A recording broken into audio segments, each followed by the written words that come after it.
आप सबों को मेरा प्यार भरा जय यीशु। Praise the Lord. प्यारे विश्वासियों, आज के मनन चिंतन के लिए हम सभी मिलकर खोले संत लूकस का सुसमाचार अध्याय 12 पद संख्याएं 13 से 21 तक। भीड़ में से किसी ने ईसा से कहा, गुरुवर, मेरे भाई से कहना कि वह मेरे लिए पैतृक संपत्ति का बंटवारा कर दे। उन्होंने उसे उत्तर दिया, भाई, किसने मुझे तुम्हारा पंच या बंटवारा करने वाला नियुक्त किया? तब ईसा ने लोगों से कहा, सावधान रहो और हर प्रकार के लोभ से बचे रहो, क्योंकि किसी के पास कितनी ही संपत्ति क्यों ना हो, उस संपत्ति से उसके जीवन की रक्षा नहीं होती। फिर ईसा ने उनको यह दृष्टांत सुनाया। किसी धनवान की जमीन में बहुत फसल हुई थी। वह अपने मन में इस प्रकार विचार करता रहा, मैं क्या करूं? मेरे यहाँ जगह नहीं रही जहाँ अपनी फसल रख सकूं। तब उसने कहा, मैं यह करूंगा, अपने भंडार तोड़कर उनसे और बड़े भंडार बनवाऊंगा। उनमें अपनी सारी उपज और अपना माल इकट्ठा करूंगा और अपनी आत्मा से कहूंगा, भाई, तुम्हारे पास बरसों के लिए बहुत सा माल इकट्ठा है, इसीलिए विश्राम करो, खाओ पियो और मौज उड़ाओ। परंतु ईश्वर ने उससे कहा, मूर्ख, इसी रात तेरे प्राण तुझसे ले लिए जाएंगे और तूने जो इकट्ठा किया है वह अब किसका होगा? यही दशा उसकी होती है जो अपने लिए तो धन एकत्र करता है, किंतु ईश्वर की दृष्टि में धनी नहीं है। यह प्रभु का पवित्र सुसमाचार है। हे क्रिस्त, तेरी स्तुति हो। प्यारे विश्वासियों, यह दृष्टांत जिसे धनी मूर्ख का दृष्टांत कहा जाता है, धन और संपत्ति के प्रति हमारे दृष्टिकोण के बारे में यीशु की शिक्षाओं का एक शक्तिशाली खंडन है। यह भौतिकवादी मूल्यों के खतरों और परमेश्वर में हमारी सुरक्षा खोजने के महत्व पर जोर देता है। पहली चीज है जो कि हम पद 13 से 15 तक पढ़ते हैं, वह है लालच के प्रति प्रभु सावधानी देता है। यीशु एक ऐसे विवाद को संबोधित करने से इनकार करते हैं जिसमें एक भाई अपने भाई से विरासत का हिस्सा मांग रहा है। वह तुरंत मुद्दे की जड़ तक पहुंचते हैं, लालच। यह चेतावनी देते हैं, देखो और सब प्रकार के लोभ से बचे रहो, क्योंकि किसी का जीवन उसके पास बहुत सी संपत्ति होने में नहीं है। यीशु स्पष्ट कर रहे हैं कि जीवन का वास्तविक मूल्य हमारे पास मौजूद चीजों की मात्रा में नहीं, हमारे जीवन की गुणवत्ता और उद्देश्य, हमारे आत्मिक स्थिति, हमारे भौतिक संपत्ति से कहीं अधिक महत्वपूर्ण है। प्यारे विश्वासियों, जब हम पद 16 से 19 को हम पढ़ते हैं तो उस पर हम देखते हैं कि प्रभु जो है वह धनी मूर्ख के दृष्टांत को बताते हैं। यीशु एक धनी व्यक्ति की कहानी बताते हैं जिसकी फसल बहुत अच्छी होती है। वह व्यक्ति धन्य था, लेकिन उसका ध्यान केवल खुद पर था।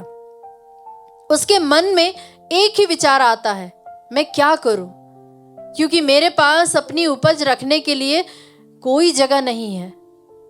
उसका समाधान केवल और अधिक जमा करना था, बड़े खेत बनाना, अपनी सारी फसल और संपत्ति जमा करना। उसकी योजना का अंतिम लक्ष्य था अपनी आत्मा से कहना, आराम कर, खा पी और आनंद कर। यह व्यक्ति पूरी तरह से आत्म केंद्रित था। उसने ईश्वर को धन्यवाद नहीं दिया, दूसरों के साथ साझा करने के बारे में नहीं सोचा, या ईश्वर की महिमा के लिए अपनी संपत्ति का उपयोग करने की बात नहीं की। उसकी पूरी सुरक्षा और भविष्य उसके भौतिक धन पर आधारित था। ईश्वर का निर्णय जो कि हम पढ़ते हैं पद संख्या 20 और 21 में, कहानी में अचानक एक मोड़ आ जाता है। ईश्वर उससे कहते हैं, हे मूर्ख, इसी रात तेरी आत्मा तुझसे ले ली जाएगी। तब जो कुछ तूने तैयार किया है वह किसका होगा? यह कठोर शब्द इस व्यक्ति के जीवन के सबसे बड़े विरोधाभास का है। उसने वर्षों के लिए योजना बनाई थी, लेकिन उसके पास एक भी रात नहीं थी। उसकी सारी संपत्ति जिसे उसने इतनी मेहनत से जमा की थी, एक पल में सब कुछ खत्म होने की बात आ जाती है। यीशु इस दृष्टांत को एक महत्वपूर्ण निष्कर्ष के साथ समाप्त करते हैं। जो अपने लिए धन जमा करता है और परमेश्वर के सामने धनी नहीं है, उसके साथ ऐसा ही होता है। परमेश्वर के सामने धनी होने का अर्थ है उसके साथ एक सही संबंध रखना, उसकी इच्छा के अनुसार जीना और अपने संसाधनों का उपयोग उसके राज्य के लिए करना। कुल मिलाकर यह दृष्टांत हमें सिखाता है कि धन और संपत्ति में सुरक्षा खोजना मूर्खतापूर्ण और अस्थायी है। हमारा जीवन कभी भी हमारी संपत्ति में नहीं होता।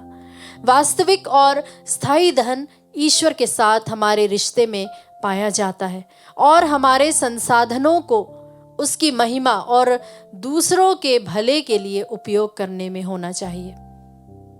प्यारे विश्वासियों, हम देखते हैं कि एक व्यक्ति अपने करियर में इतना व्यस्त हो जाता है कि वह लगातार अधिक पैसा कमाने या फिर अधिक पद प्राप्त करने और अधिक संपत्ति जमा करने के लिए ही कड़ी मेहनत करता है।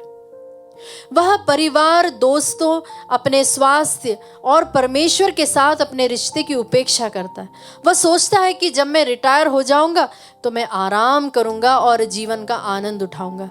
लेकिन फिर अचानक कोई बीमारी या फिर अप्रत्याशित घटना उसे ऐसा करने का मौका देने से पहले ही उसके जीवन को समाप्त कर देता है। उसकी सारी मेहनत और जमा की गई पूंजी व्यर्थ हो जाती है। क्या हम अपने जीवन में केवल भौतिक लक्ष्यों का पीछा करते हैं? क्या हम उस संतुलन को भूल रहे हैं जो हमें अपने रिश्ते या फिर स्वास्थ्य और आध्यात्मिक जीवन को भी पोषित करने के लिए जहां हमें ध्यान देना है, ध्यान देते हैं?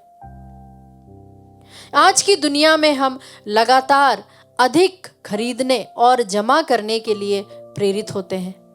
बड़े घर, नई कार, नवीनतम गैजेट्स, फैशन का सामान।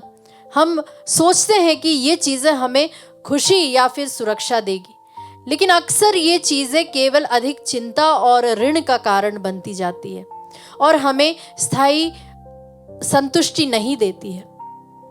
हम अपने आप से पूछते रहते हैं, मेरे पास यह सब है फिर भी मैं खुश क्यों नहीं हूं? क्या हम उन चीजों को महत्व दे रहे हैं जो वास्तव में मान्य रखते हैं, और हम उन चीजों का संग्रह कर रहे हैं जो अंततः हमसे छीन ली जाएंगी? क्या हमारी पहचान और खुशी हमारे संपत्ति पर आधारित है? जब मैं इतनी राशि बचा लूंगा तो मैं वास्तव में जीना शुरू कर दूंगा। मैं यात्रा करूंगा, दान करूंगा और अपने शौक को पूरा करूंगा। वे वर्तमान क्षण में नज़रअंदाज करते हुए भविष्य की कल्पना में फंस जाते हैं। वे नहीं समझते हैं कि जीवन एक उपहार है जो आज दिया गया है और कल का कोई वादा नहीं है। क्या हम भविष्य के लिए योजना बनाने में इतने व्यस्त हैं कि हम आज ईश्वर के दिए गए आशीर्वाद को भूल जाते हैं? क्या हम अपने संसाधनों का उपयोग आज परमेश्वर की महिमा और दूसरों की सेवा के लिए कर रहे हैं? प्यारे विश्वासियों, आइए हम प्रभु से इस वक्त प्रार्थना करें कि प्रभु हमें लोभ से बचाए और हमारी आंखों को खोले ताकि हम अपने जीवन में वास्तविक खजाने को देख सके जो आप में और हम में हर एक में है। हमें अपने संसाधनों का उपयोग उस प्रभु की महिमा और दूसरों की सेवा में करने के लिए अग्रसर करें। आमीन।